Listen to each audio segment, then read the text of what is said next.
TikTok မှာ keyframe တွေကိုဘယ်လိုအသုံးပြုလဲဒီနေ့ဗီဒီယိုကတော့ keyframe တွေကိုအသုံးပြုပြီးတော့ဓာတ်ပုံတွေဗီဒီယိုတွေကို animation တစ်ခုလုပ်ပြပေးမယ်အကြောင်းအရာလေးပဲဖြစ်ပါတယ်အဝေးကျွန်တော်တို့အခု TikTok လေးရောက်ပြီဆိုရင်အပေါင်းနှခဏလေးကိုနှိပ်လိုက်ပါဒီဟာဒီစစ်မှာကျွန်တော်တို့ကမေးများတဲ့လူတွေရှိပါတယ်ကျွန်တော်မှာ create မပါဘူးတွေပါရှိကြပါတယ် create ကိုနှိပ်ချင်လဲရတယ်မနှိပ်ချင်ကျွန်တော်တို့ကဘေးနားမှာဓာတ်ပုံတွေပါတွေထည့်တဲ့နေရာရှိပါတယ်အဲဒီတော့အကွက်လေးကိုနှိပ်လိုက်ပါတစ်ချက်လောက်ဓာတ်ပုံရွေးမဲ့နေရာလေးရောက်လာပါပြီဓာတ်ပုံရွေးမဲ့ဆိုတော့ကျွန်တော်ဒါကတော့ကျွန်တော်ကိုယ်တိုင်ရိုက်ခဲ့တဲ့ဓာတ်ပုံလေးတွေပါရွေးပြီးွားရင်ကျွန်တော်တို့က next ကိုနှိပ်လိုက်ပါအဲ့ဒါပြီးွားရင်ကျွန်တော်တို့ကဓာတ်ပုံတွေကိုထည့်ပြီးတော့ကျွန်တော်တို့ကဗီဒီယိုပြုလုပ်မဲ့အတွက်ဒီတောက်မှာရှိတဲ့ဗီဒီယိုပုံစံလေးကိုတစ်ချက်လောက်နှိပ်လိုက်ပါโอเคနှိပ်ပြီးွားလို့ရှိရင်ကျွန်တော်တို့ကဒါသူ့ဘာသူ slide ပေးနေတဲ့ခါပါအဲ့လိုနှိပ်ပြီးွားလို့ရှိရင်ကျွန်တော်တို့ကဟိုစတင်ရဲ့အောက်မှာထောင်လေးရှိပါတယ်၄တောင်ထောင်လေးရှိပါတယ်အဲ့ဒါလေးကိုတစ်ချက်နှိပ်လိုက်ပါဒါဆိုရင်ကျွန်တော်တို့ဓာတ်ပုံလေးတွေကတိုင်းတိုင်းထဲကိုရောက်သွားပါပြီဟိုတစ်ပုံနှစ်ပုံသုံးပုံလေးပုံငါးပုံ6ပုံဥပမာကျွန်တော်ဓာတ်ပုံ6ပုံကျွန်တော်ရောက်ထားပါပြီကျွန်တော်တစ်ခုတော့ဝင်ပြရသည်ဒီပုံလေးတွေကကျွန်တော်ကိုယ်တိုင်ရိုက်ထားတဲ့ပုံလေးတွေပါမိတ်ဆွေများလိုအပ်လို့ဓာတ်ပုံရိုက်ချင်ရင်ကျွန်တော်ကိုဆက်သွယ်လို့ရပါတယ်အဲဆိုကျွန်တော်က key frame အကြောင်းပြောမဲ့အတွက်ကျွန်တော်က key frame ကိုအသုံးပြုပုံလေးကိုစပါမယ်စခြင်းကျွန်တော်ဒီပုံလေးကိုဒီတိုင်းပလေးတွေချင်းအငြိမ်လေးဖြစ်နေတဲ့အတွက်ကျွန်တော်တို့က key frame ကိုအသုံးပြုပြီးအလှုပ်လေးအသုံးပြုပါမယ်โอเคပထမဆုံးဒီပုံလေးကိုဆက်လက်ပေးလိုက်ပါဆက်လက်ပေးပြီးတော့အမှပေါ်လာတဲ့အပေါင်းလက္ခဏာလေးနဲ့ဒီအပေါ်မှာ key frame အဆက်လေးပေါ်လာပါတယ်အဲအဆက်လေးကိုကျွန်တော်တို့ကတစ်ချက်နှိပ်လိုက်ပါတစ်ချက်နှိပ်လိုက်ပြီးဆိုရင်ကျွန်တော်တို့က key frame ကိုစပြီးတော့ပေးတော့ပါမယ်အခုဆိုရင်ကျွန်တော်တို့က F ကောင်လေးကို key frame ကိုတစ်ချက်နှိပ်ပြီးတော့ကျွန်တော်တို့ကဓာတ်ပုံလေးကိုဒီတိုင်းလေးထားလိုက်ပါထားပြီးတော့ဒီဓာတ်ပုံနောက်ဆုံးနေရာလေးကိုတစ်ချက်လောက်သွားပြီးတော့ကျွန်တော်တို့ကပုံလေးကိုလက်နဲ့ဖိပြီးတော့ဆွဲလိုက်ပါဒါဆိုရင်ကျွန်တော်တို့က zoom in လာတဲ့ပုံစံလေးကိုပြုတ်ထားတာပါတစ်ချက်ပလေးကြည့်ပါ okay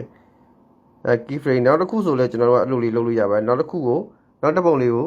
ဆက်လက်ပေးပြီးတော့ဒီမှာအပေါင်းလက္ခဏာလေးရှိရ key frame အဆက်လေးကိုတစ်ချက်နှိပ်လိုက်နှိပ်ပြီးတော့ရင်အဲ့ပုံလေးရဲ့ပုံဆုံးကိုသွားပြီးတော့လက်လေးနဲ့ဒီပုံလေးကို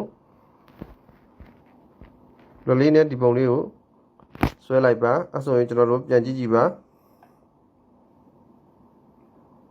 နောက်တစ်ပုံလည်းလူလေးပါ motion link ဖြစ်သွားပါပြီနောက်တစ်ပုံလည်းကျွန်တော်ဒီလိုပါပဲနောက်တစ်ပုံကျတော့ကျွန်တော်က zoom in တဲ့ဟာလေးကိုလုပ်በትတော့ကျွန်တော်တို့ကဒီစစချင်းကိုကျွန်တော်တို့က scale လေးကိုချဲ့ထားလိုက်ပါပြီးွားရင်ကျွန်တော်တို့က key frame လေးကိုတစ်ချက်နှိပ်လိုက်ပါ okay နှိပ်ပြီးွားရင်နောက်ဆုံးကိုသွားပြီးတော့ကျွန်တော်ကပြန်သေးလိုက်ပါအပုံလေးကိုလေးနဲ့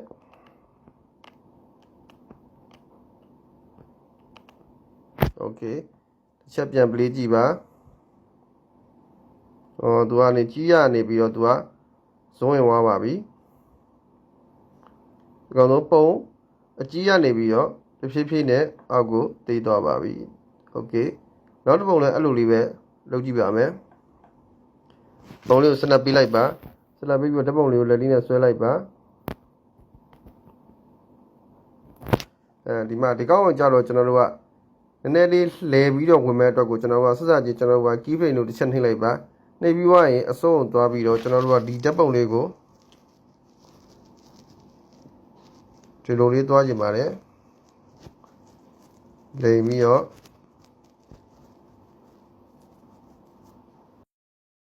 โอเคတစ်ချက်ပြန်ပေးကြည့်ပါ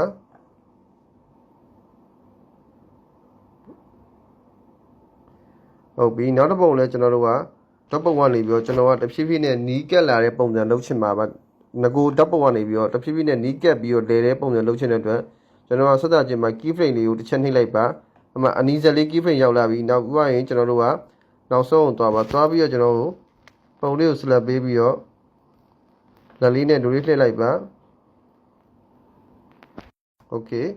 ချက်ပြန်ပလေးကြည့်ပါ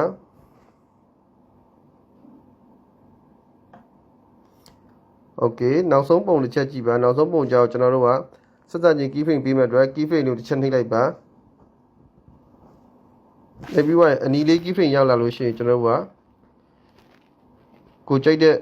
လက်လေးနဲ့ကိုကဇုံးရင်မှလားဇုံးအောင်မှလားပုံစံလေးလုပ်လို့ရပါတယ်ကျွန်တော်အခုဇုံးရင်မှဆိုတော့ကျွန်တော်ကကောင်းထုတ်လက်လေးနဲ့ဆွဲထားပါဆွဲပြီးတော့နောက်ဆုံးကိုသွားလိုက်ပါပုံရဲ့နောက်ဆုံးကိုသွားပြီးတော့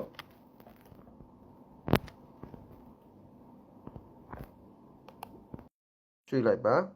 โอเคကျွန်တော်အစပြန်ပလေးကြည့်ရအောင်နော်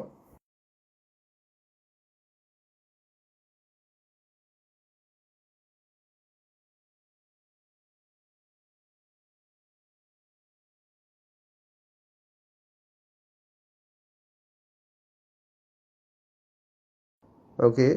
အဲ့ဒါပြီးသွားရင်ကျွန်တော်တို့ကတီးလုံးလေးထည့်ကျင်တဲ့အတွက်ကျွန်တော်တို့ဒီအောက်ကအတန်မပါတဲ့ခါကိုကျွန်တော်တို့က delete နှိပ်လိုက်ပါ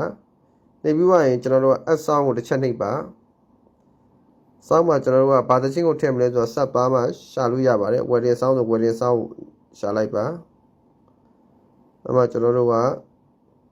ချက်နားထောင်ကြည့်လို့ရပါတယ်ကိုကြက်တဲ့ချင်းလေး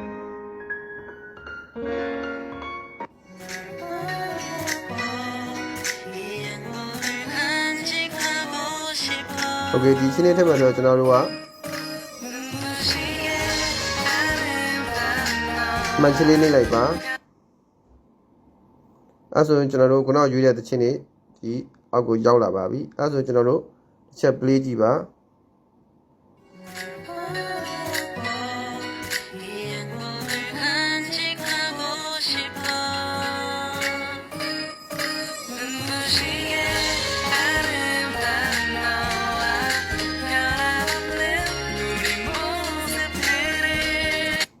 အခုဆိုရင်ကျွန်တော်တို့ key frame ကိုအသုံးပြုပြီးတော့ဓာတ်ပုံတွေကို photo style လေးလုပ်တဲ့နည်းကိုပြပြပေးတာဗျာဒီနေရာမှာကျွန်တော်တို့ဗီဒီယိုတွေကိုလုပ်မယ်ဆိုရင်လည်းဒီ key frame တွေအသုံးပြုပုံကဒီတိုင်းပါပဲ okay အားလုံးကိုကျေးဇူးတင်ပါတယ်ယခုဗီဒီယိုကိုကြည့်ပြီးတော့မိမိတို့အကျိုးရှိခဲ့ရင် like and follow လေးလုပ်ဖို့မမေ့ပါနဲ့အောင်အားလုံးကိုကျေးဇူးတင်ပါတယ်ခင်ဗျာ